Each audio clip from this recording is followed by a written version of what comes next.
Comment permettons-nous à l'amour divin de se déverser en nous et à travers nous? Nous permettons à ce moment présent d'être. Nous cessons de rejeter tout ce qui se passe. Tout ce que nous ressentons, pensons, entendons, goûtons, sentons. Et nous lui permettons d'être. Nous nous abandonnons à ce qui est déjà. Nous nous permettons d'être dans un espace sûr, et nous arrêtons de juger ce moment présent. Et en faisant cela, nous permettons à la divinité d'être à travers nous, de s'expérimenter à travers nos vaisseaux humains. En acceptant ce moment présent, nous acceptons l'amour divin dans notre vie. Accepter quelque chose signifie que nous ne voulons plus rien y changer. Nous nous abandonnons à la volonté supérieure. Et c'est la voie de l'amour divin. L'acceptation et l'abandon. L'amour divin ne connaît aucune condition, aucune limite, aucune différence entre le mal et le bien, la lumière et les ténèbres. C'est pourquoi nous devons sortir de la conscience de dualité ou de la séparation pour comprendre l'amour divin.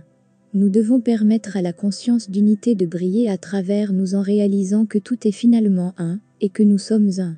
Une fois que nous pouvons reconnaître que tout fait partie d'un jeudi divin, nous pouvons commencer à adopter une perspective qui nous permet de voir l'unité dans tout ce qui est. Et donc nous aimerons tout naturellement. Parce que l'unité est tout. C'est l'amour, c'est la beauté, c'est la grâce. C'est la colle énergétique et magnétique qui maintient les atomes suffisamment proches pour que votre corps existe, pour que les montagnes existent, pour que l'océan existe, pour que les étoiles existent. Et tout aimer est notre nature. Chaque fois que nous n'aimons pas toute la création, nous empêchons notre vraie nature de s'exprimer librement à travers nous. Nous n'avons pas à trouver l'amour. L'amour est déjà tout ce qui est. Il s'agit donc de permettre à l'amour d'être à travers nous. De reconnaître que l'amour est déjà à travers nous. Que nous l'ayons reconnu ou non. Que nous laisser s'exprimer à travers nous ou non. Embrasser la réalité d'un amour supérieur, et choisir de le recevoir comme un don et une bénédiction, c'est décider d'aimer la divinité et de s'aimer soi-même. C'est choisir de regarder au-delà de l'illusion, de la séparation et de la souffrance. Et de se concentrer plutôt sur la perfection, la grâce et la beauté de tout ce qui est. D'un point de vue humain, nous ne pouvons souvent pas comprendre pourquoi les choses sont comme elles sont.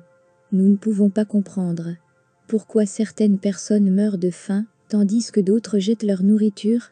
Pourquoi des populations entières sont dominées par une idéologie autodestructrice? Pourquoi des gens partent? Pourquoi des gens meurent? Pourquoi des gens souffrent? Mais nous pouvons choisir d'accepter la souffrance comme conséquence de la séparation. Et ensuite nous pouvons choisir de nous concentrer sur l'unité, sur la beauté et la grâce de cette planète. Nous pouvons choisir de diriger notre attention vers ce qui est uni à soi, vers de belles rivières et des forêts vivantes, vers des communautés humaines qui prospèrent en harmonie avec la nature.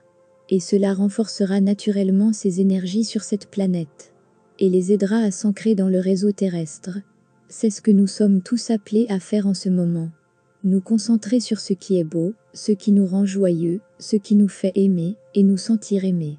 C'est, en entrant dans une perspective qui englobe le tableau d'ensemble, que nous pouvons commencer à comprendre et à accepter les choses telles qu'elles sont. Ainsi nous comprendrions qu'il n'y a pas de lumière sans obscurité, qu'il n'y a pas de jour sans nuit, qu'il n'y a pas de froid sans chaleur.